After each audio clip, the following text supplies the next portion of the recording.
Deixa eu lhe explicar. Deixa eu lhe dar minhas razões. E aí começamos muito respeitosamente a compartilhar. E depois eu pude presenteá-lo com este material. Então, além destes livros que estão aí, tem CDs. São 200 temas, 200 e poucos temas. A foto, a capa é a mesma, mas as mensagens são diferenciadas. Tá bom?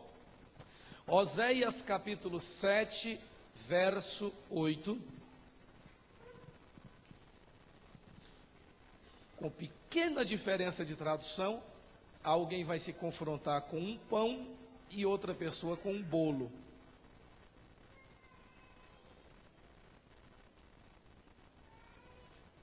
Mas, de qualquer maneira, o bolo está envolvido dentro da concepção de que é ou que representa o pão, já que o pão sintetiza, incorpora, metaforicamente, representa todas as necessidades materiais da gente. Não é só o pão em si, o elemento pão, mas tudo aquilo que representa a materialidade. Então, o bolo, se tem na sua tradução, o bolo também faz parte do pão de cada dia. Oséias 7, eu quero ler o verso 4 e o verso 8. Quantos encontraram, por favor? Muito bem. Todos eles são adúlteros, semelhantes ao forno aceso pelo padeiro. Eu quero chamar a sua atenção para a questão de forno aceso pelo padeiro, que somente cessa de atiçar o fogo desde que sovou a massa até que seja levedada. Pronto. Extraímos a expressão forno aceso pelo padeiro e já partimos para o verso 8. Efraim se mistura com os povos, é um pão que não foi virado. Efraim se mistura com os povos, é um pão que não foi virado. Se você observar agora, por favor, venha comigo rapidamente ainda, eu solicito sua atenção para a primeira epístola de Paulo aos Coríntios, capítulo 10, no verso 17, verso de número 17, está escrito: Porque nós,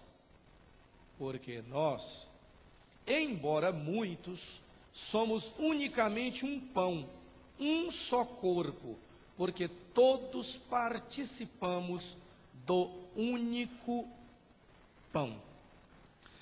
Altíssimo e soberano Deus, nós te agradecemos por termos chegado aqui em paz, Senhor, pela vida de cada pessoa, pela vida desta igreja. Te agradeço, ó Deus, pela liderança, a partir do pastor Ronaldo Fonseca, que o Senhor colocou à frente desta obra, todos os seus companheiros, todo o seu colegiado, todos que estão do seu lado, o presbitério que aqui se reúne, todas as ramificações desta igreja, cada membro, cada congregado, as pessoas que estão nos visitando aqui hoje à noite, Senhor. Se alguém está aqui numa atitude defensiva, se alguém está aqui com o pé atrás, se alguém está aqui, ó Deus, imaginando que de alguma forma será agredido ou confrontado em relação aos seus padrões religiosos, Deus, que essa pessoa possa se sentir à vontade, Senhor, e que possa abrir o coração, acolher com mansidão a palavra que será implantada, porque ela é poderosa para salvar as nossas almas. Eu lhe agradeço, ó Deus, por cada membro congregado, pelos simpatizantes, por aqueles que estão sem uma igreja, buscando um lugar, um redil, um aprisco, e que certamente encontrarão aqui nesta igreja um ambiente em que poderão crescer espiritualmente. Senhor, eu lhe agradeço por tudo que tem sido feito, pelas conquistas, pelas lutas, pelas vitórias que o Senhor tem concedido aos seus filhos, por estar aqui de volta, o que considero um privilégio. Agradeço a Ti, Senhor. E agora que ao ministrar a Tua palavra,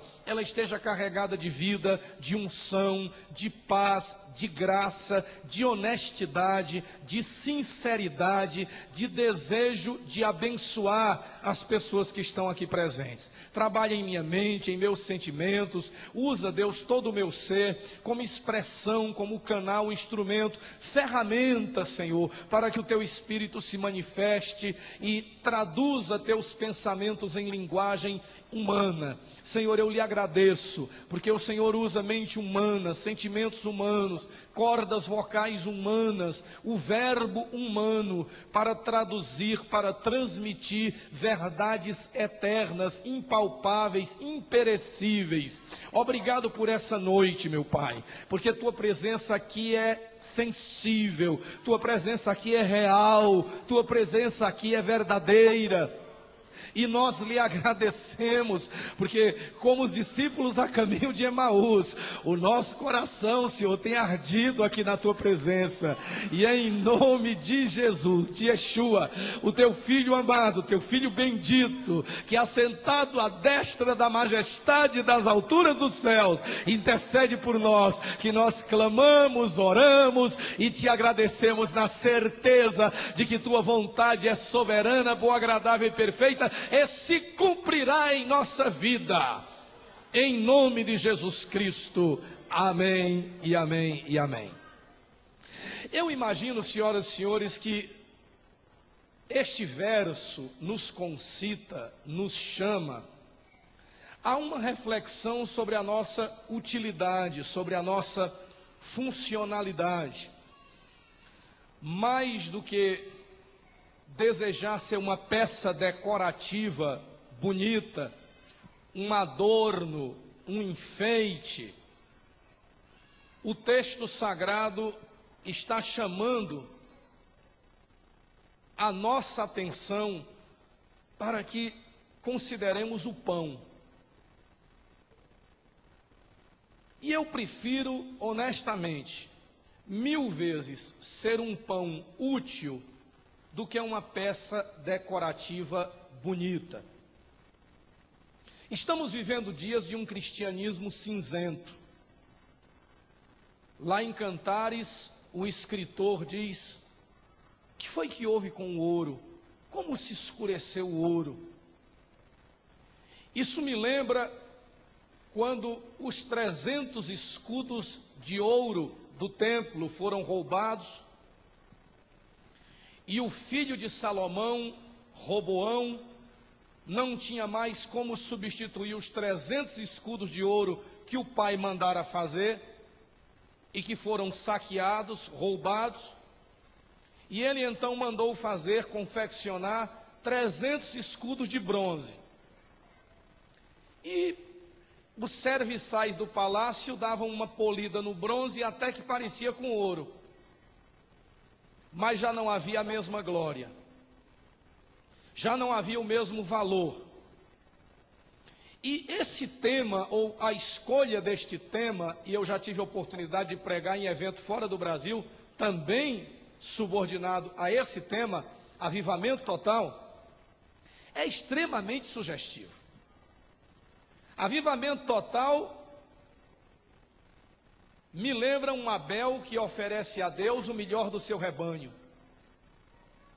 Avivamento total me lembra um Enoque que começou a andar com Deus e se absorveu de tal maneira que já não era, que Deus o tomou para si.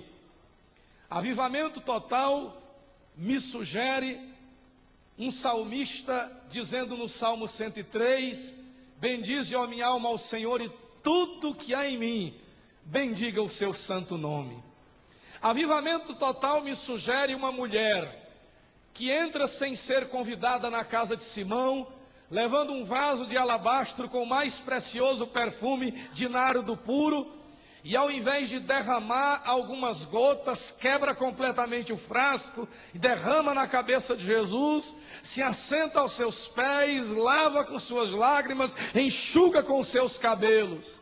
Avivamento total me lembra capítulo 2 de Atos, quando não somente alguns, mas todos foram cheios do Espírito Santo e passaram a falar em outras línguas, conforme o Espírito lhes concedia que falassem. Avivamento total me lembra a expressão do apóstolo Paulo em 1 Coríntios capítulo capítulo 10, verso 31, quando ele diz: portanto, quer comais, quer bebais, quer façais qualquer outra coisa, fazei tudo para a glória de Deus. Avivamento total me lembra a expressão de Paulo em 1 Tessalonicenses 5:23, quando diz que o nosso espírito, alma e corpo devem ser conservados íntegros e irrepreensíveis, aguardando a bendita manifestação do Filho de Deus. Avivamento total me sugere 1 Coríntios 12, uma igreja que possui dons e talentos e frutos, uma igreja rica em ministérios. Avivamento total me sugere um sacrifício como o do profeta Elias, que veio fogo do céu e consumiu o holocausto de tal maneira que nada mais restou a não ser o perfume do incenso que subiu à presença de Deus. Avivamento total me lembra o sacerdote quando entrava dentro do templo, e não era uma religiosidade fria, formal, não era uma liturgia piegas.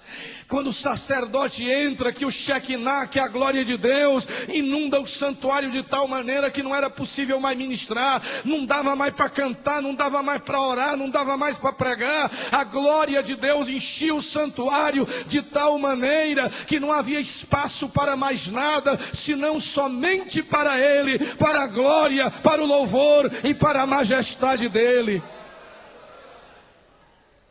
E no texto que nós acabamos de ler, há uma referência à tribo de Efraim, dizendo: Efraim se mistura com os povos e é um pão que não foi virado.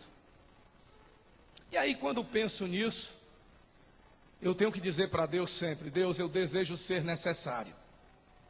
Eu desejo ser pão que alimenta sonhos.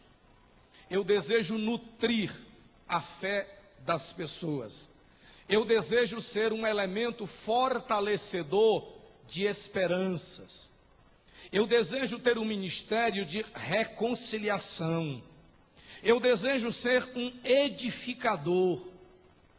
Eu desejo participar como pedra de edificação e não de tropeço. Efraim é pão. Mas o apóstolo Paulo, no Novo Testamento, também diz que todos nós somos pão. E somos um só pão. Mas que tipo de pão somos nós? Sou arrastado a essa reflexão.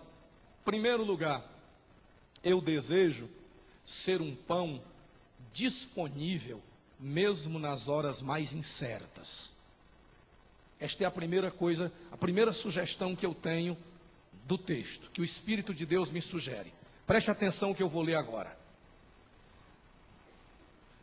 Disse-lhe Jesus ainda: qual dentre vós tendo um amigo, qual de vocês tendo um amigo, vocês aí da galeria, e esse for procurá-lo, o seu amigo for lhe procurar, numa hora meio imprópria, à meia-noite, e aí ele disser: ô amigo, ô irmão fulano, me empresta aí 3 pães, porque um amigo meu, uma visita, chegou de viagem, me procurou, e eu nada tenho que lhe oferecer.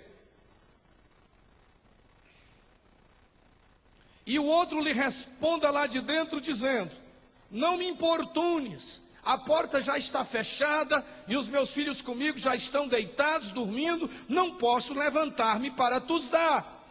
Digo-vos que se não se levantar para dar-lhes por ser seu amigo, todavia o fará por causa da importunação, e lhe dará tudo o que tiver necessidade. Lucas capítulo 11, versos 5 a 8, é o texto que lemos. Jesus está falando de uma situação muito corriqueira, e uma situação provável de acontecer com qualquer um de nós. Ele fala de alguém que recebeu uma visita em casa, num horário improvável, e que não tinha nada na despensa, e que não havia nada na geladeira.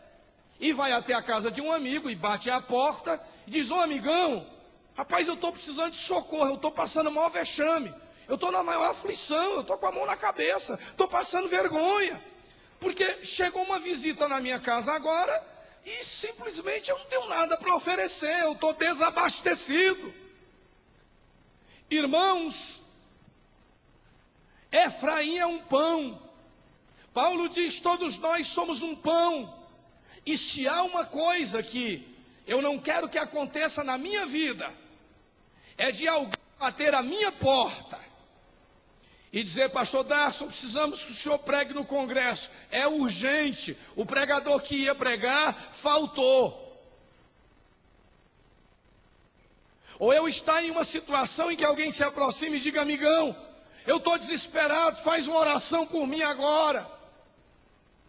Ou então alguém chega aflito e diz, eu preciso de um conselho, eu sei que você é crente, você é cristão, você lê Bíblia, você vai à igreja, você está mais perto de Deus que eu preciso de um conselho, eu estou passando um drama terrível, me ajude. E eu não tenho nada para dizer, e eu não tenho uma oração, e eu não tenho autoridade, e eu não tenho uma mensagem de esperança. Por quê?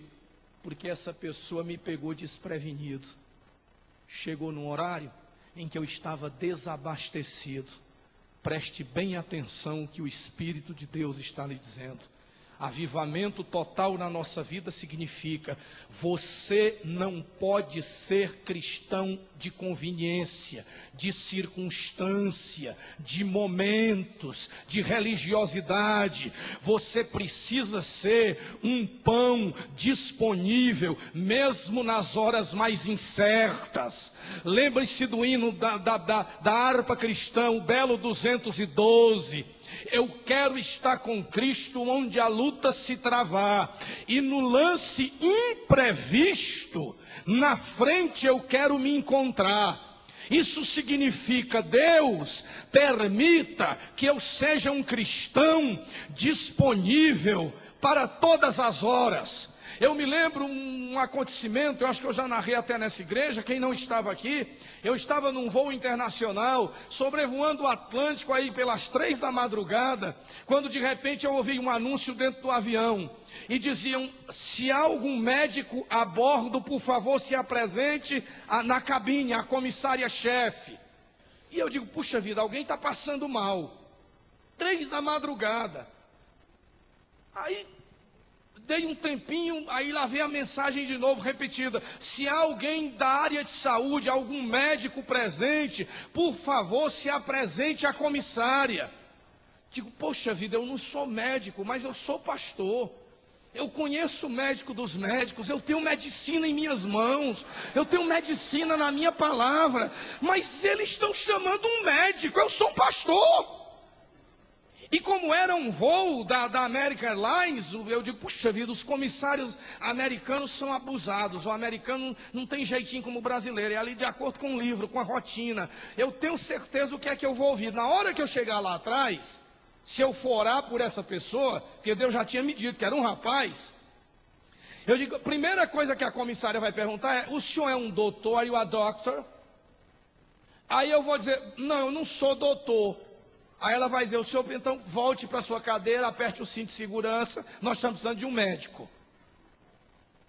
Mas aí quando anunciaram pela 3ª vez, há algum médico aqui presente? Eu digo, não aguento mais, eu estava queimando os ossos.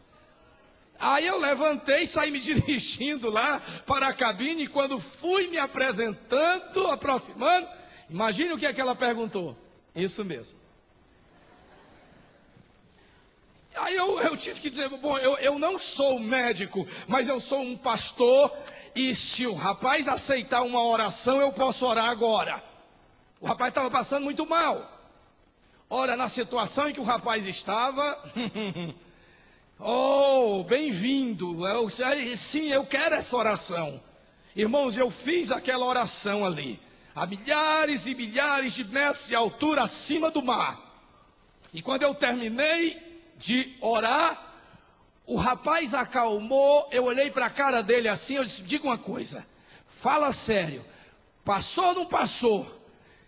Ele disse, a dor está desaparecendo, a dor está desaparecendo, a dor está desaparecendo, e aquele rapaz pode fazer o resto da viagem tranquilo, para quando chegasse lá, quem sabe procurasse um médico, se é que ele ainda precisaria de um médico. Irmãos, eu quero ser pão disponível. Em nome de Jesus, vigia na terra, porque qualquer hora vai cair um endemoniado lá, por causa da glória de Deus na tua vida, vai cair um processo lá dentro da tua repartição, e quem tem que ter autoridade para resolver isso é você. Quem tem que ter pão é você. Tem gente na sua família em desespero, e é você que tem que ter pão na despensa. É você que tem que ter bala na agulha. É você que tem que ter a provisão de Deus. É você que tem que ser dispenseiro de Cristo, para que nas horas mais incertas você tenha autoridade de Deus para se levantar e para agir, porque você é um pão disponível. Cutuca quem está do lado e diz: vizinho, seja um pão disponível. Esteja pronto. Diga: não tem hora para ser usado. Qualquer momento Deus te toma aí num restaurante, te toma na faculdade, bendito seja Deus. Seja um pão disponível. Segunda coisa, meus caros amigos, Efraim é pão. Eu desejo ser pão, fruto de milagre divino. Eu não quero ser pão industrializado numa padaria religiosa cheio de bromato. Eu quero ser pão, fruto de milagre divino. Eu não quero ser pão manufaturado por homens, produzido por homens, em laboratório. Em Mateus capítulo 14, verso 14 a 21, venha comigo rapidinho, vamos rapidinho.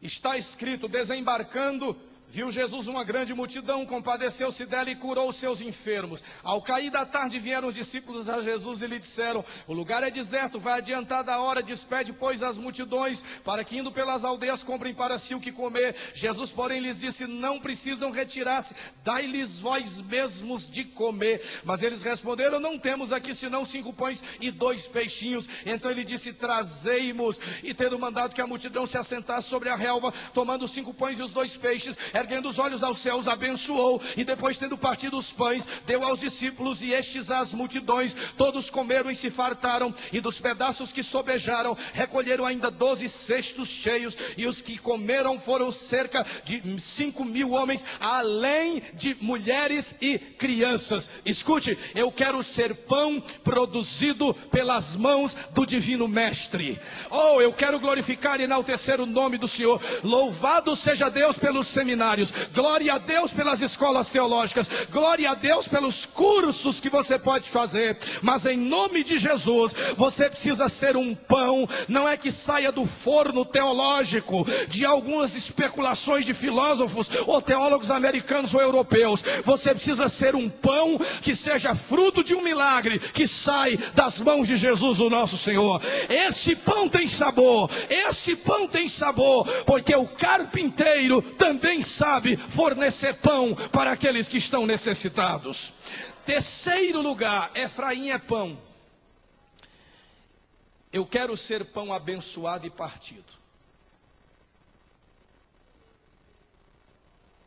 Quero isso. 14:19 diz: e tendo mandado, ainda em Mateus, e tendo mandado que a multidão se assentasse sobre a relva, tomando 5 pães e 2 peixes, erguendo os olhos aos céus, abençoou. Depois, tendo partido os pães, deu-os aos discípulos, e estes às multidões. Eu quero ser pão abençoado, e eu quero ser pão partido. Eu quero ser pão quebrantado. Eu quero ser pão sensível. Irmãos, eu temo e tremo, e nas minhas orações solitárias na presença de Deus, quando posso derramar o meu coração, os meus momentos mais importantes com Deus, não é o momento que eu estou assim com luzes, com gente me observando, olhando meu movimento, meu jeito de falar, não. São meus momentos a sós com Deus. Quando eu posso dizer: Deus, Jesus disse: de que vale o homem ganhar o mundo inteiro e perder sua alma? O que é que o homem daria em troca da sua alma? A gente sempre imagina perder a alma, perder salvação, perder vida eterna. Eu não vou discutir aqui calvarismo, que eu chamo calvarismo, não chamo calvinismo, não. E nem vou discutir arminianismo. Esse não é o ponto. O ponto é quando Jesus diz que adianta o homem ganhar o mundo inteiro e perder sua alma. Irmãos, muitas vezes na nossa própria caminhada com Deus, a gente está perdendo a alma. A gente está perdendo a sensibilidade. A gente está perdendo a capacidade de se encantar. Um dos momentos que me impressiona na Bíblia é quando eu vejo Maria encantada aos pés de Jesus e Marta correndo de um lado para o outro dentro de casa. Para mim, uma das coisas mais terríveis que aconteceu com Marta foi isso. Foi que ela deixou de se espantar, de se encantar, de se surpreender com a presença de Jesus. A presença de Jesus para ela se tornou uma coisa banal, corriqueira. Não, ele está ali num cantinho, eu sei onde é que ele está na hora que eu precisar, ele está ali assentado na sala. Enquanto Maria não perdeu a capacidade de se embevecer, de se encantar, de se deixar seduzir pela presença dele. E se você está perdendo a alma, meu amigo, porque quando a gente fica lendo Bíblia com olhos secos, quando na hora do louvor o coração não arde mais, quando na hora da pregação ela não desperta mais a nossa atenção, quando a nossa vinda à igreja se torna um culto ritualista, um formalismo, mais uma atividade religiosa, quando a gente não consegue mais se encantar com o pôr do sol, ver um céu estrelado, ver a beleza nos filhos, na esposa, nos amigos, no culto, irmãos, quando a gente não consegue mais ver a beleza da vida, é porque nós estamos perdendo a alma. E aliás, a palavra desânimo, a palavra alma vem do grego ânima, significa ânimo. Portanto, uma pessoa desanimada é alguém que perdeu a ânima, que está perdendo a alma. E eu preciso dizer sempre para Deus: Senhor, eu não posso caminhar contigo na estrada sem que meu coração arda. Eu não posso deixar que os anos passem e a traça, a ferrugem vá destruindo, vá me privando desse gozo e desse prazer que existe na comunhão contigo. Deus, eu preciso desse frescor, eu preciso desse sabor. Eu não posso virar pregador fruta em conserva, porque fruta em conserva perde o frescor, perde o perfume, perde o sabor. Deus, eu preciso ser pão partido. Eu não posso tentar me preservar, porque aquele que imagina que está ganhando sua vida vai perdê-la. Mas aqueles que dizem que você está perdendo a vida, mas você está gastando pelo Evangelho a serviço de Cristo, Jesus diz: você está ganhando a verdadeira vida. Seja pão partido, seja pão que se deixa distribuir, seja pão que se deixa dividir para somar e para multiplicar. Em quarto lugar, Efraim é pão, e Paulo diz: todos somos pão. Eu quero ser pão quente, feito em cima das pedras em brasa. Diz a Bíblia, lá em 1 Reis, capítulo 19, verso 6. Venha comigo rapidinho. Enquanto você procura, eu já estou aqui encontrando e já vou lendo. 19:6. Olhou ele, Elias, e viu junto à cabeceira um pão cozido sobre pedras em brasa e uma botija de água. Comeu, bebeu e tornou a dormir. Elias estava vivendo um momento que todos nós podemos viver. Me lembro que a última vez que preguei aqui neste púlpito, eu falei que o evangelho que se prega hoje em dia, que é uma paródia, que é uma imitação burlesca do verdadeiro evangelho, é um placebo, é uma imitação grosseira. É o evangelho que diz que todo mundo tem que ser super-homem ou mulher maravilha. É o evangelho que diz que crente não pode ter angústia, crente não pode chorar, crente não pode ter problema. Aí de repente, se aconteceu alguma coisa com você, ou o carro bateu, ou um filho adoeceu, aí dizem logo, vem a teologia da brecha, aí dizem logo: ah, você deu brecha, você deu brecha. Se fosse depender de mim. Porque brechas sempre haverão na nossa vida.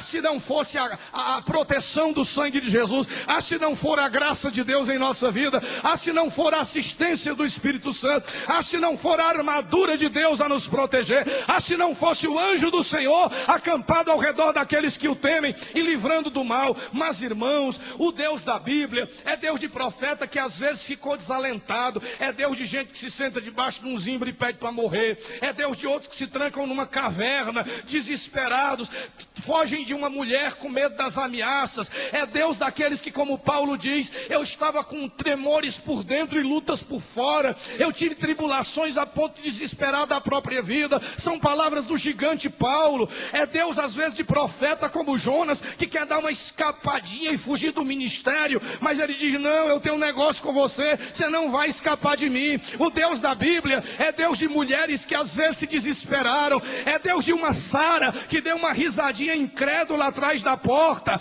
É Deus de uma Ruth que em algum momento pode ter vacilado. É Deus de uma Esther que em algum momento pode ter titubeado. O Deus da Bíblia é Deus dos fracos, dos quebrados, dos angustiados, dos abatidos, dos desanimados. O Deus da Bíblia,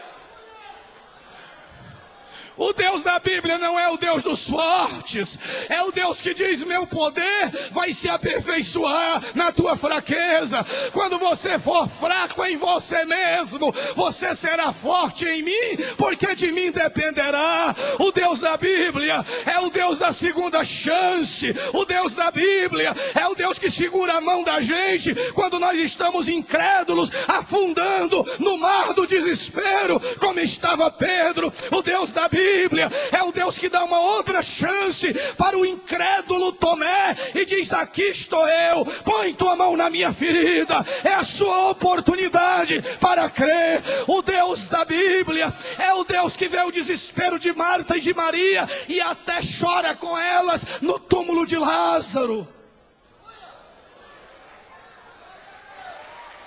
Este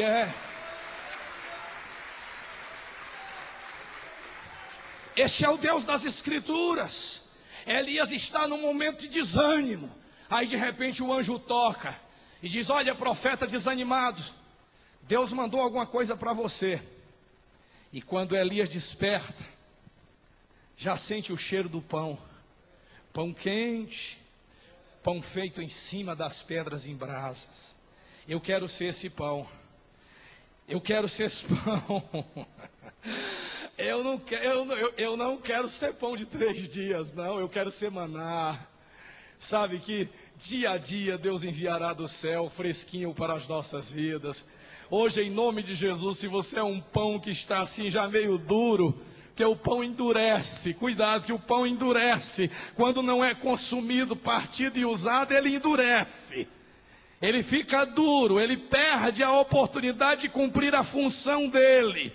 Mas escute, hoje Deus vai te colocar em cima das pedras em brasa, e você vai sair daqui hoje como novo convertido, avivamento total. Você vai sair daqui hoje com a nova vontade de começar a fazer uma outra leitura da Bíblia, com desejo de levantar de novo para orar de madrugada. Você vai voltar a ser aluno da escola dominical, você vai voltar a não perder mais culto de doutrina, você vai pregar o evangelho no ônibus e no trabalho e na escola. Sabe por quê? Porque o fogo das pedras de Deus em brasa vão arder no pão da sua vida.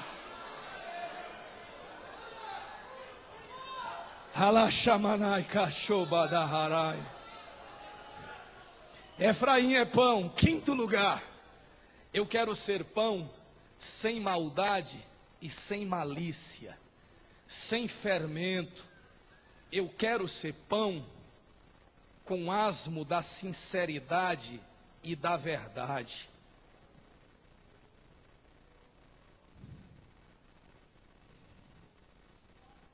Esse é um risco que nós vivemos correndo. Os escândalos, as decepções, as contestações, as contradições, os testemunhos dúbios, os péssimos exemplos de que ouvimos falar todos os dias acontecendo no meio evangélico. Essas coisas tendem a começar a infiltrar na nossa vida. E dizer: bom, se fulano faz, há uma concessão para ele. Bom, isso não é nada demais. Isso é possível que eu faça sem comprometer a minha fé com Deus. Preste bem atenção, irmão. Se Jesus te chamou, não fique olhando por cima dos ombros para saber quem vem te acompanhando. A Bíblia diz que importa que cada um de nós compareçamos perante o tribunal de Cristo. Você não vai prestar conta pela vida de ninguém, você vai prestar conta pela sua vida. É a sua chamada, é a sua vocação. É você e Jesus e você. Não permita que todas essas coisas comecem a se infiltrar na sua vida, mas mantenha a sinceridade e a verdade na presença de Deus. Por mais difícil que isso possa parecer, não se deixe condicionar por esse estado de coisas que nós estamos vendo por aí. Mas, como diz a Escritura, guarda-te a ti mesmo puro. Produza seu azeite. Busque ter sua intimidade com Deus. Eu quero ser pão sem maldade e malícia. O apóstolo Paulo diz em 1 Coríntios 5:8 que nós celebramos a festa não é com o pão do fermento, são com os asmos da sinceridade. Quando você vier orar, você não tem que fazer uma oração bonita para as pessoas te aplaudirem. Quando você vier pregar, você não tem que dar um belo espetáculo ou uma peça invejável de retórica para que as pessoas digam que belo, que magnífico pregador. Quando você vier contribuir, quando você vier realizar qualquer coisa para Deus, e quantas vezes, quando elaboramos as nossas programações de culto, nós estamos mais preocupados em como nós vamos agradar vocês do que em como agradar a Deus. Quando o culto não é de vocês, o culto é para Deus que estamos prestando. Quando vier orar, que suas palavras sejam simples, mas que sejam sinceras. Quando pregar, que suas palavras não sejam tão recheadas de verbosidade, mas que sejam verdadeiras. E que você viva a vida com Deus com os asmos da sinceridade e da verdade. 6º lugar, Efraim é pão. Primeiro, eu desejo ser um pão disponível mesmo nas horas mais incertas. 2º, eu desejo ser pão fruto de milagre divino. 3º, eu quero ser um pão partido e abençoado. 4º, eu quero ser pão quente, feito em cima de pedras em brasas. 5º, eu quero ser pão com os asmos da sinceridade e da verdade, e não com o fermento da malícia. 6º lugar, eu quero ser pão nosso de cada dia. Efraim é pão. E quando eu digo que quero ser pão nosso, eu estou dizendo, eu não quero ser só batista. E eu não quero ser só assembleiano. E eu não quero ser só presbiteriano. E eu não quero ser só metodista. E eu não quero ser só do segmento evangélico. E eu não quero ser exclusivista, ostracionista, divisionista. Eu desejo ser um pão nosso. Oh, irmão, bendito seja Deus. Há tanto julgamento no nosso coração.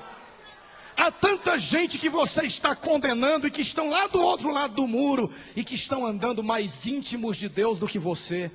Há tanta gente que não se confessa evangélica e não anda com Bíblia, mas tem vivido uma vida com muito mais integridade do que muitos que andam portando Bíblia e dando aleluia dentro de igreja. Sabe por quê, irmãos? Porque o pão é nosso. O pão é nosso. Agora, além do pão ser nosso, pão nosso, eu desejo ser pão nosso, pão vosso de cada dia. Eu estou aí há quase 30 anos caminhando com Jesus. Eu entreguei minha vida a Ele jovenzinho. Bem jovenzinho. E as pessoas têm uma curiosidade e às vezes perguntam, os que me conhecem, da época que me viam aos 17 anos de idade nas praças em Fortaleza pregando o Evangelho. Engraçado. O senhor prega como pregava naquela época. Mas o senhor vem mantendo, o senhor mantém um padrão. Minha gente, se há uma coisa que Deus espera de nós, é regularidade e constância. Paulo fala da constância de Cristo. E essa é uma coisa rara para encontrarmos nas pessoas hoje em dia. Há muita gente capaz de fazer proezas, se isso for em 24 horas. Se demandar 3, 6 meses ou 1 ano, ela vai arrefecer e ela vai perder a qualidade do que ela está fazendo. Há muita gente empolgado demais, e a vida cristã não pode ser de empolgação. Isso não é uma corrida de 100 metros, isso é uma maratona. Então precisamos de regularidade e precisamos de constância. Precisamos de dedicação, precisamos de perseverança para alcançar os nossos objetivos. E isso significa ser pão de cada dia, de cada dia. Isso significa manter a cada dia o fogo aceso no altar. Eu tenho um cunhado que tem fazendas lá no Acre. E ele brinca comigo e ele diz assim: macho, o nome desse negócio não é fazenda não, é fazendo. Porque todo dia tem que fazer tudo de novo. Tudo de novo. Essa é a vida cristã. Fazendo e fazendo todos os dias. Um pão de cada dia. Sabe, não vinha me falar com saudosismo de como você era há 3 anos atrás, 5 anos atrás, 8 anos atrás. Jesus Cristo é o mesmo ontem e hoje será eternamente. Não vinha me falar da igreja do passado. Deus continua sendo Senhor. Ele não caducou, Ele não envelheceu, Ele não tem arteriosclerose, Ele não perdeu o poder, não perdeu a glória, não perdeu a majestade.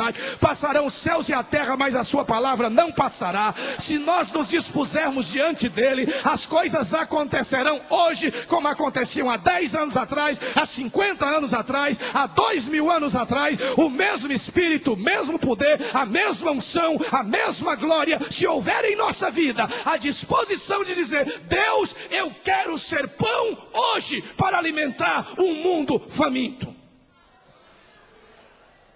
Escute, chega de promessas para o amanhã. Esse é o grande problema na vida das pessoas, né? É o amanhã. Amanhã eu começo a dieta. Amanhã eu vou procurar fulano. Amanhã eu vou começar um cursinho. Amanhã eu vou começar a tirar a carteira de motorista. Amanhã eu vou tomar um posicionamento diferente. Eu não vou mais ficar trancado dentro de casa não. Chega de deprê, eu vou sair. Eu vou viver a vida. Eu vou tomar uma nova atitude. Amanhã. Escute. Deus está esperando, e eu estou lhe falando na autoridade do nome do Senhor. O Deus da sua vida está esperando uma tomada de atitude para hoje. Sabe qual é a dificuldade na sua vida? É que as nossas decisões são extremamente epiteliais, superficiais. As pessoas tomam decisões,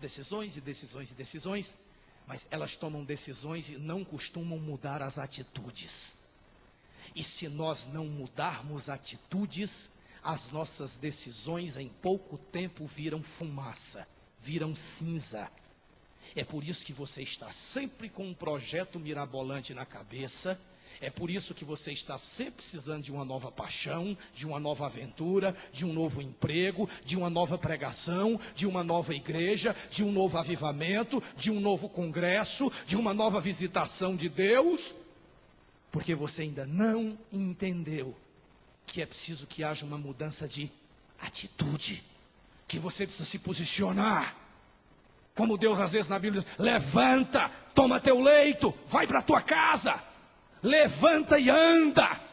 Se posicione. Não espere que a ajuda venha do governo. Tem países aí do mundo. Eu estava aí há um mês atrás, eu estava fazendo uma campanha no Canadá. Em algumas cidades do Canadá. E eles falando da facilidade. O que o governo faz pelas pessoas no Canadá. As ajudas que o governo dá. É uma coisa impressionante. Até patrocina a vagabundagem de muita gente, o ócio de muita gente. Mas aqui no nosso Brasil, quem quiser vencer no Brasil, não espere a ajuda do sistema. Não espere que a estrutura, e que as leis, e que o Congresso, e que o presidente, e que o Senado lhe dê uma mãozinha. Quem quiser vencer nesse país, vai ter que ter valor pessoal, vai ter que ter fé, vai ter que ter atitude, vai ter que ter decisão, vai ter que ter uma tomada de posição, e dizer: não me interessam os ventos, me interessa que eu sei, e conheço aquele que domina sobre a tempestade, aquele que é Senhor da minha vida e do meu destino. Eu sei em quem tenho crido, e o Senhor é o meu pastor. Meu pastor não é o Lula, o Senhor é meu pastor, e nada me faltará. Ainda que a terra estremeça, ainda que os montes se abalem, ainda que os mares tumultuem e espumejem como sorrisal num copo de água, Deus é o nosso refúgio, e Ele é a nossa fortaleza, e Ele é socorro bem presente presente na hora da angústia. E em ti confiarão os que conhecem o teu nome, porque tu jamais desamparaste aqueles que te buscam. Dê uma rajada de glória ao Deus do céu.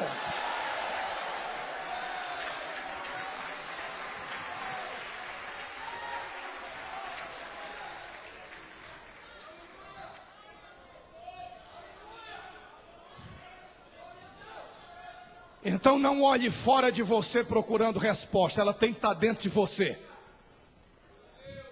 Não venha me dizer que os tempos estão difíceis e não espere tempo bom. Belchior é um grande compositor cearense que eu admiro, ele diz: viver é melhor que sonhar. Sonhar é bom, e José sonhava muito, mas José não só sonhava, José se capacitava. José se habilitava, José se disciplinava para poder estar à altura dos sonhos que Deus tinha para a vida dele.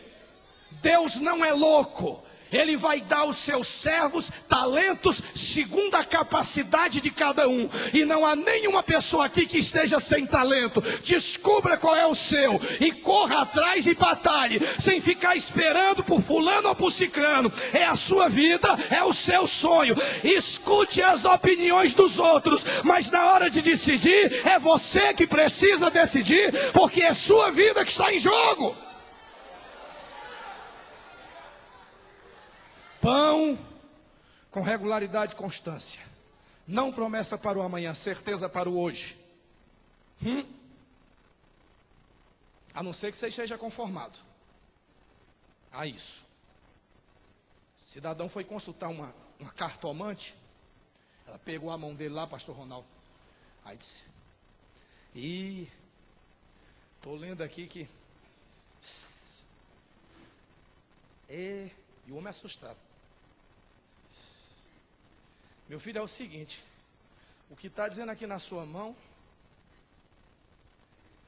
é que até os 45 anos você vai ser pobre e miserável.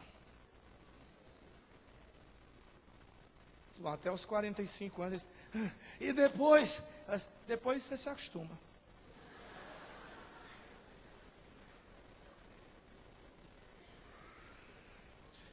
Escute. Quem quiser resignação, vá lá para o hinduísmo. Eles dizem: você nasceu nessa casta e vai ter que morrer aqui mesmo. E olhe lá, você está arriscado a voltar como cachorro e ainda ir regressando na transmigração de alma e voltar como barata.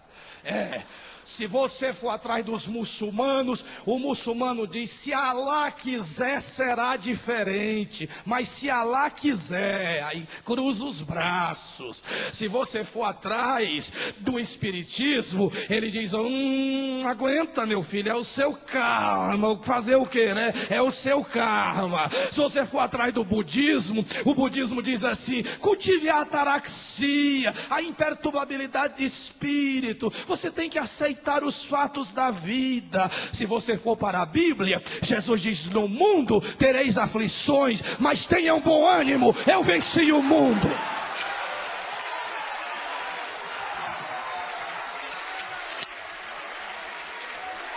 Deus da Bíblia é Deus de progresso. Deus da Bíblia é Deus de conquista. Deus da Bíblia é Deus de valentes. Deus da Bíblia é Deus que te toma pela mão e te leva para a rocha que é alta demais para ti.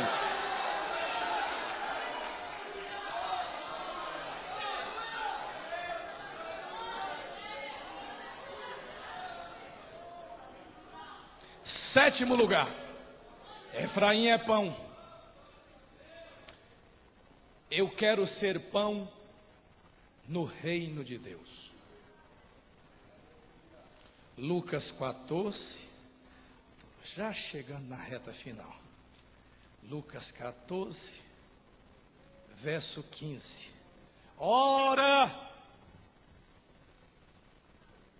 ouvindo tais palavras, um dos que estavam com ele à mesa disse-lhe: bem-aventurado é aquele que come pão no reino de Deus.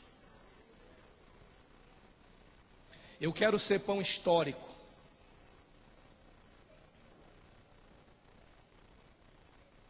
quero ser pão eclesiológico, mas eu quero ser pão profético. Eu quero ser pão escatológico. Eu quero ser pão para o reino. Comer pão no reino de Deus. Esse é o destino do pão que é produzido no forno das aflições aqui da terra.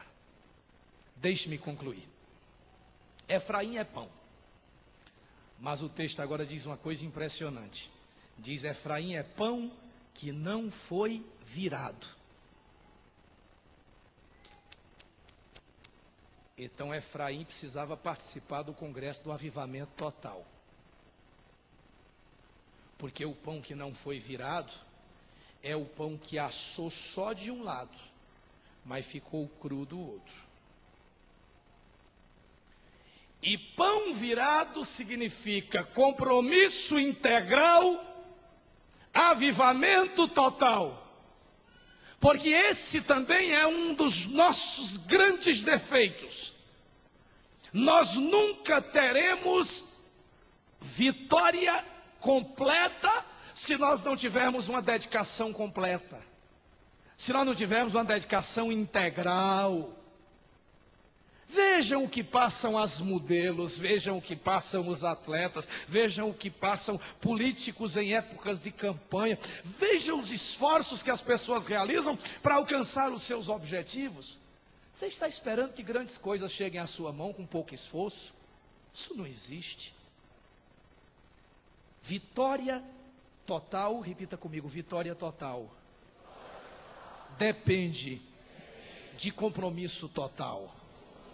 Avivamento total, bendito seja Deus. Efraim é um pão que não foi virado, que está assado de um lado e cru do outro lado. E eu não quero em minha vida nenhuma área que não tenha sido tocada pelo fogo da graça de Deus. Eu não quero reservas em minha vida. Eu não quero departamentos e áreas em minha vida às quais Deus não tem acesso. Eu quero poder, como 2 Coríntios 3,18, descobrir o meu rosto diante dele, sem máscaras, sem subterfúgios, sem artifícios, sem artificialidade. Eu desejo ser aquilo que sou diante dele, para que ele possa me tornar naquilo que ele é, ou que ele deseja que eu seja. Eu preciso então dizer: Deus, entra em todas as áreas da minha vida, porque eu quero ser um pão realmente virado. Mas um dos problemas, pastores, que eu tenho percebido, e lhes digo no final desta mensagem: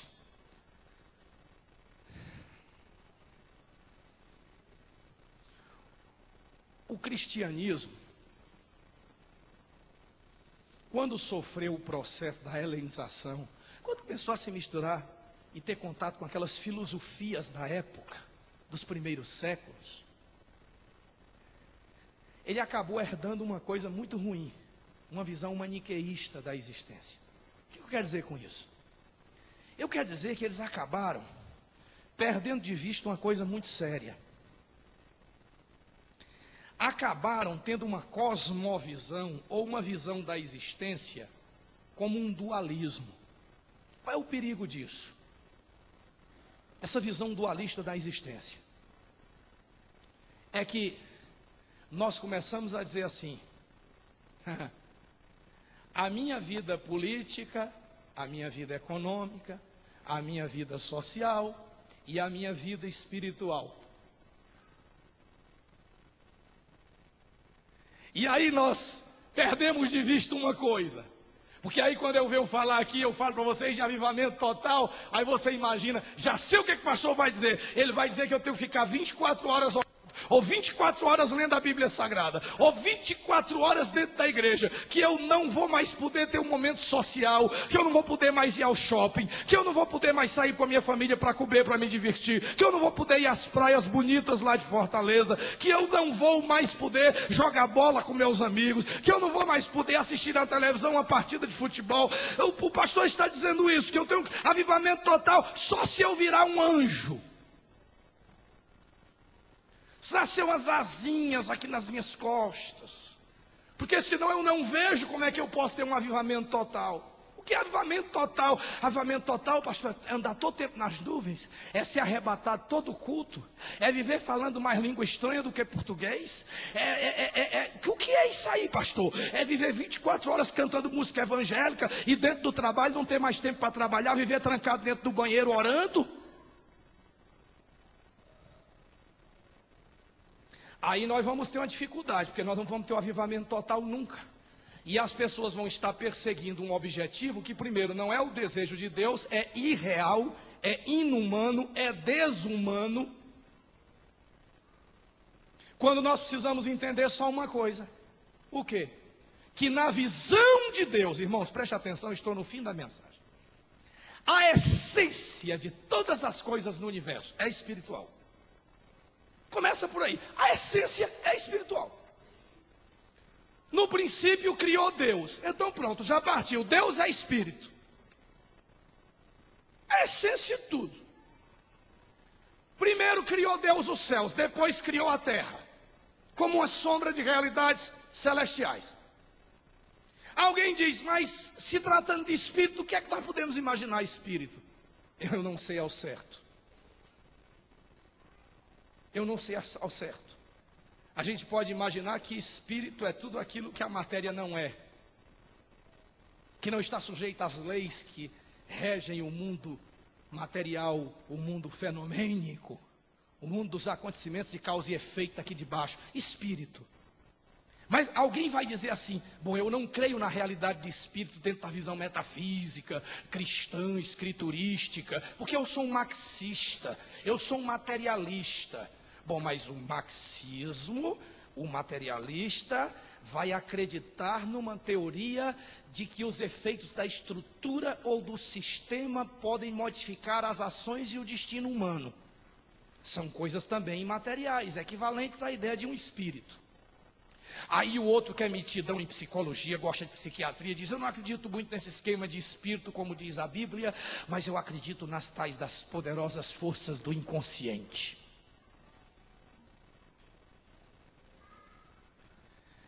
O certo é que as pessoas vão entender, ao final das contas, de uma forma ou de outra, de que por trás do material, do visível, do tangível, do palpável, existe alguma coisa de imaterial, de intangível, de impalpável, que nos impele, que nos movimenta, que nos leva à aquisição das coisas, a desejar as coisas, a conquistar as coisas, a produzir as coisas aqui no mundo material. A essência, pois, do universo é espiritual. Agora, veja bem. O que é que eu tenho que considerar? É que a Bíblia Sagrada nos diz com muita clareza. Irmãos, vocês já viram com que facilidade nós falamos do pão material e do pão espiritual? Como se o pão material não fosse o pão espiritual.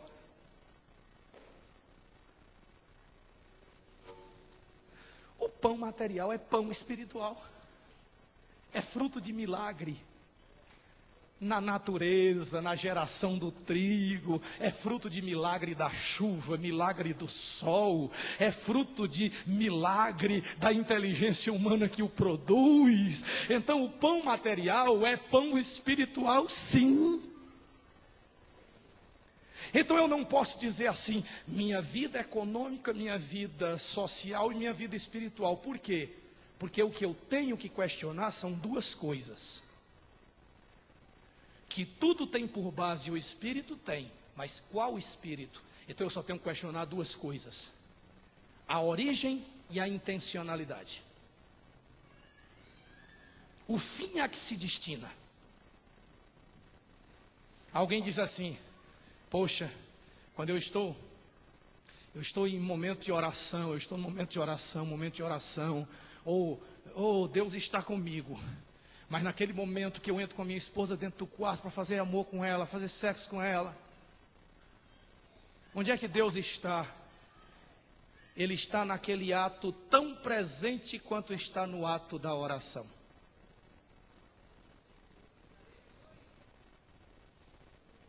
Os casais todos podem dar aleluia.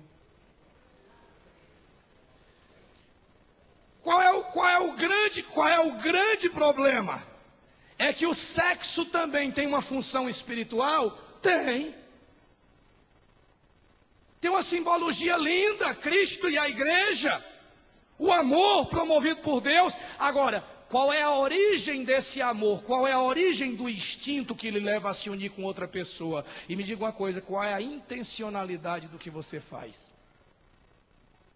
Você faz segundo a orientação de Deus e para a glória dele? Deus é glorificado nesse relacionamento? É legítimo, é autêntico, é genuíno? Fulano de tal faz política. Qual é a intenção com que ele faz política? Se ele faz política com a intenção com que Daniel fez, então a política também é uma atividade espiritual. Se ele trabalha e ganha dinheiro e produz materialmente, a intenção dele ao produzir e ganhar dinheiro é fazer o bem e está aberto e é generoso para com Deus e para com a sua obra, então o trabalho dele e o dinheiro dele e a função dele é uma função espiritual. Por isso que a Escritura diz que as autoridades, os juízes, os magistrados, os políticos, são ministros de Deus. O que você acha que um médico está fazendo quando pega a vida de um pastor, de um missionário, do seu filho, da sua filha, ou a sua vida tão útil para o reino de Deus quando você está doente? Aí Deus resolve, bom, não vou curar pelo canal da fé, eu vou curar pelo canal da medicina. Aí você diz, bom, mas Deus me curou. Não, mas foram os médicos, foi a ciência. Não, amigo, por trás daquilo ali, no pano de fundo daquilo ali, existe a sabedoria de Deus, a ação de Deus também. Deus está presente ali também naquela ação. Então, quando eu imagino a questão do avivamento total, significa simplesmente, eu vou entender que quer comais, quer bebais, quer façais qualquer outra coisa, fazei tudo para a glória de Deus. Eu posso estar bem avivado com Deus, se eu sou um empregado fiel, devotado, se eu produzo, se eu trabalho, se eu sou dizimista, se eu sou ofertante, se eu sou generoso, se eu não me prendo dentro do egoísmo e da ambição. Eu posso estar perto de Deus se eu amo só minha esposa, se só estou com ela, se ela é a mulher que Deus deu para a minha vida, se nós podemos desfrutar um do outro. Isso acaba se transformando numa atividade também espiritual. Então entenda muito bem hoje, avivamento total não significa sair do mundo. Avivamento total significa que você entende que o seu emprego precisa ser para a glória de Deus, que a intenção do seu emprego é o reino de Deus, não é só ganhar dinheiro. A faculdade que você faz, o que você estuda, também pode ser uma atividade espiritual, que você está estudando para crescer, para se aprimorar, e isso também será para a glória de Deus. Então qual é o resultado final disso tudo? O resultado final é de que todas as áreas da sua vida precisam estar permeadas, inundadas, irrigadas pela graça e pela presença de Deus. E aí você compreenderá que você poderá viver a sua humanidade repleta da glória, da divindade, da majestade e do poder de Deus. Dê uma rajada de glória.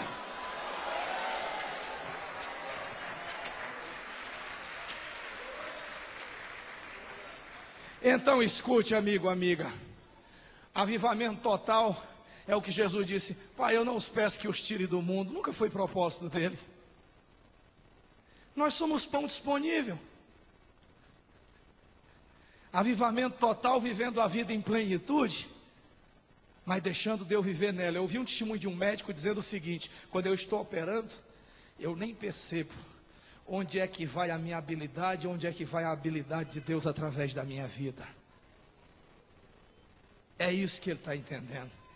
É o bombeiro abnegado, é o médico abnegado, é a dona de casa abnegada que está servindo a sua mesa, ano após ano, fazendo comida para a sua família. Escute, aquele pão que aquela senhora põe na mesa todo dia na nossa casa é tão sagrado quanto o pão da Santa Ceia que se põe no altar. Quando entendemos a vida assim, sem divisão, quando entendemos e vemos a vida como algo completo, integral e integrado, aí nós vamos permitir que a nossa religiosidade vá além do espaço e além do tempo. Porque Deus está impregnado em toda a nossa conduta. Efraim é pão que não foi virado. Deixe-me terminar e agora sim terminar mesmo. Quando diz que é pão que não é virado, o que é que eu tenho que observar? Que eu devo ter cuidado antes de considerar minhas tendências e visões parciais. Porque há muita gente que tem um zelo fanático por alguma coisa e infelizmente relapsa em outros pontos da sua vida. Há muita gente que está sempre pronta para condenar alguma coisa na vida de outro, mas não começa a perceber que na sua vida existem coisas reprováveis também. E que se um dia chegarmos nos céus, e chegaremos com certeza, será tão somente pela graça e pela misericórdia de Deus. É a graça que nos levará até lá. Efraim é pão que não foi virado. Avivamento total significa não quero vitórias parciais, quero vitória total. E vitória total exige compromisso total. E vitória total exige dedicação integral para a minha vida. Quantos desejam este avivamento total? Eu concluiria dizendo que avivamento total é Abel dando o melhor do seu rebanho, avivamento total é Enoque andando com Deus, avivamento total é Noé construindo uma arca, avivamento total é Abraão atendendo ao seu chamamento, avivamento total é Elias que sai de uma caverna, avivamento total é azeite na botija e é farinha na panela, avivamento total é quando Jericó está caindo e o mar vermelho está se abrindo, avivamento total é Deus transformando o fornalha em ar-condicionado, é Jeová fechando boca de leão, é Jesus acalmando tempestade. Avivamento total é Jesus parando enterro, mandando o menino se levantar e devolvendo o morto à sua mãe. O menino está ressuscitado. Avivamento total é quando nós estamos tirando a pedra e Jesus está dizendo: Lázaro, sai para fora. Avivamento total é Bartimeu que está enxergando, é Zaqueu que está se salvando, é Maria Madalena liberta dos demônios, transformada agora numa obreira no reino de Deus, é Pedro cheio do Espírito Santo, ao invés de sacar espada para cortar orelhas, sacando a espada do Espírito, e ao invés de matar, salvando almas para o reino de Deus. Avivamento total é Estevão vendo o céu aberto e o Filho do Homem à direita do Pai. Avivamento total é o inferno que está parando, é a igreja que está marchando, é o céu que está avançando, é o diabo desesperado, mas é o crente que está consolado. Avivamento total é Deus glorificado, é a chuva que cai e é a seca que vai, é o fogo que cai e é o demônio que sai, é a igreja que crê, é a igreja que anda, é a igreja que marcha. No avivamento total, Elias é recuperado, no avivamento total, o machado perdido é reencontrado, no avivamento total, Davi está quebrantado, no avivamento total, Sansão não é mais escravo de Filisteu, ele está restaurado no seu poder e na sua unção e vence os inimigos do Senhor. No avivamento total, o Pentecoste, o fogo vem, e não vem só para um, o fogo vem para todos, e todos ficam cheios do Espírito Santo. Avivamento total é José que desperta, é Moisés que volta do deserto, é Elias que sai da caverna, é Bartimeu que levanta e vê. Avivamento total é você hoje dizendo: Deus, eu não quero nenhuma área da minha vida que não seja alcançada pela tua graça e pelo teu poder. Dê uma salva de glórias para o Rei do céu.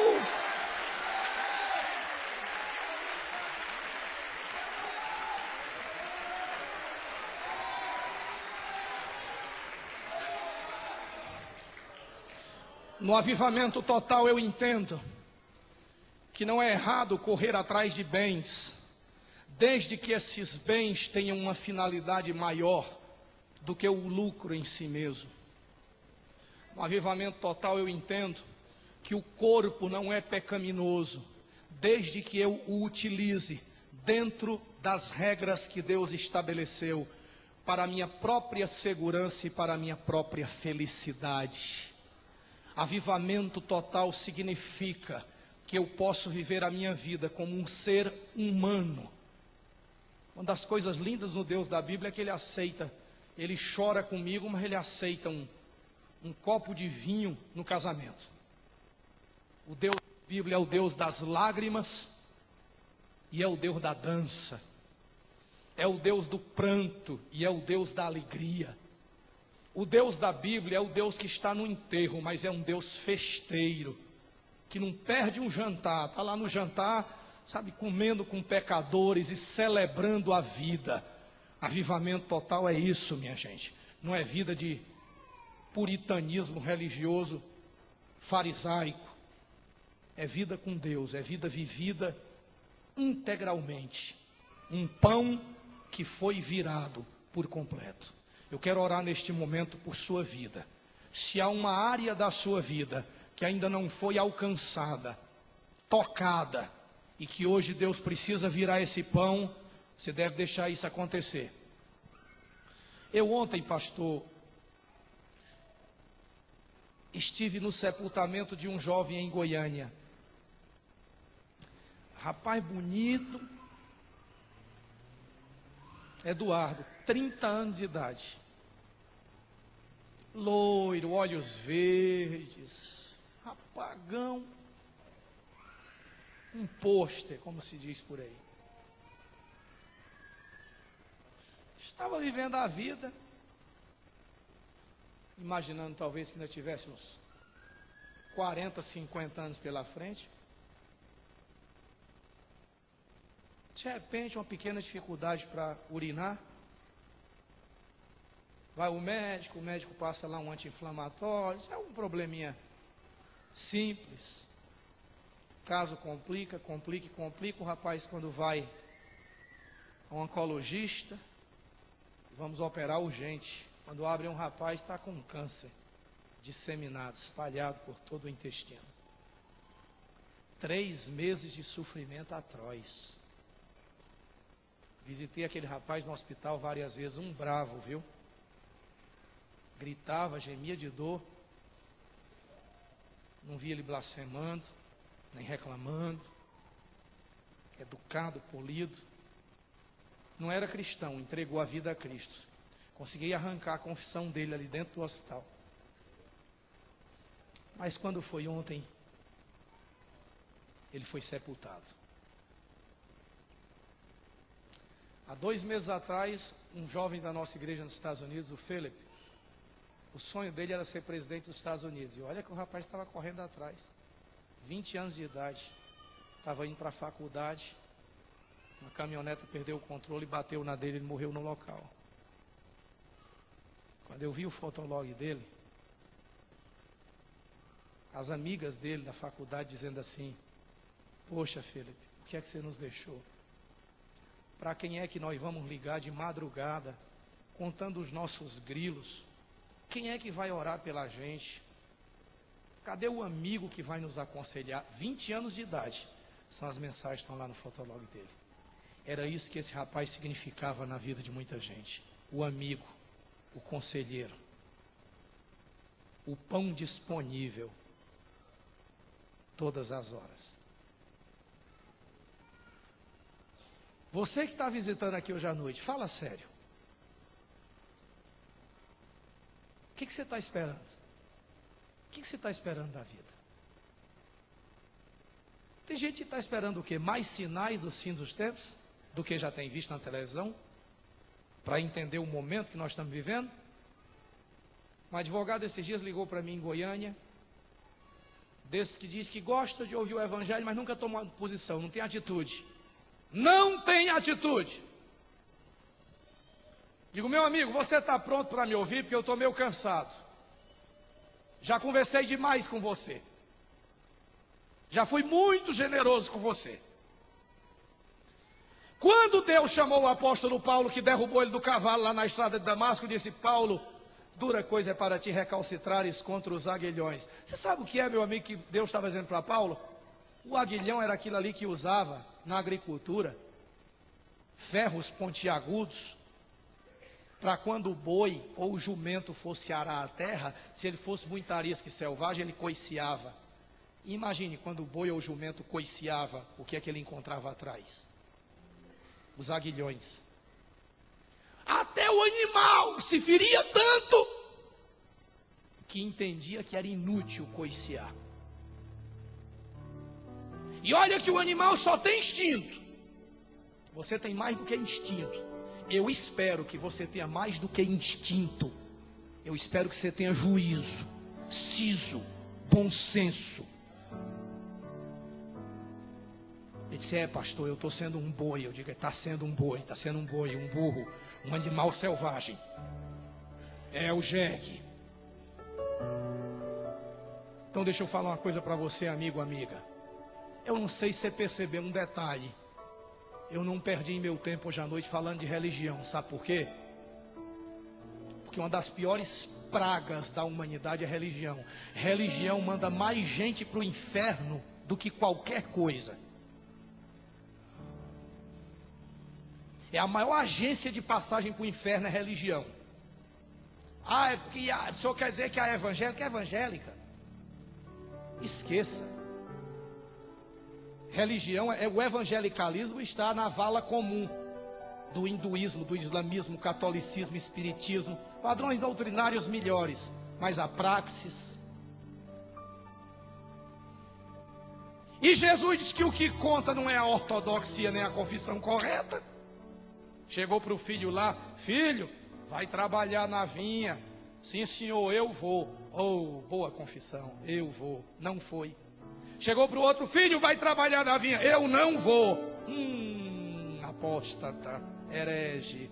Depois arrependido foi. Qual dos dois fez a vontade do Pai? Aí Jesus está mostrando uma coisa clara. Tem muita gente que tem a doutrina certa na boca, mas está perdido.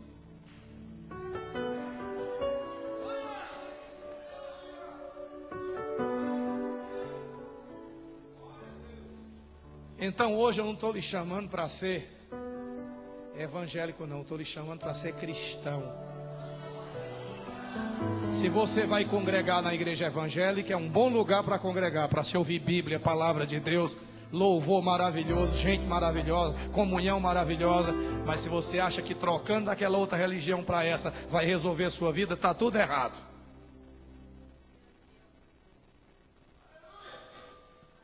Eu vou neste momento perguntar uma coisa: quantas pessoas estão nos visitando hoje à noite que receberam a graça? Porque se você vai fazer o que eu vou pedir agora, é porque houve uma graça de Deus. Você por você não faz não. Você por você não faz. Se a graça de Deus lhe tocou, você vai fazer. Pastor, eu estou visitando esta igreja hoje à noite. Não sou evangélico. Ouvi esta mensagem. Eu preciso de Jesus como Senhor e Salvador da minha vida. Eu preciso de um compromisso total com Deus. Eu preciso de graça. Eu preciso que o Senhor ore por mim. Estou meio perdido, desorientado, só Jesus. Eu vou pedir a todos os visitantes que desejam dizer agora sim para Deus. Porque se você vai chegar vivo em casa ou não, é Ele que decide. Se você ainda vai escutar alguma outra pregação na vida, é Ele que resolve. Mas hoje Ele lhe deu graça para chegar até aqui. O que é que você acha de você ter chegado até aqui hoje à noite e pegar um pregador chato, abusado, rabugento como eu, para te falar o que você precisava ouvir? Eu vou pedir a você que está nos visitando, meu amigo, minha amiga. Foi por amor que Ele se entregou na cruz do Calvário por você. Estamos falando de Natal. Não interessa qual é a data. Ele tem que nascer na sua vida. Quer dar um presente para o aniversariante?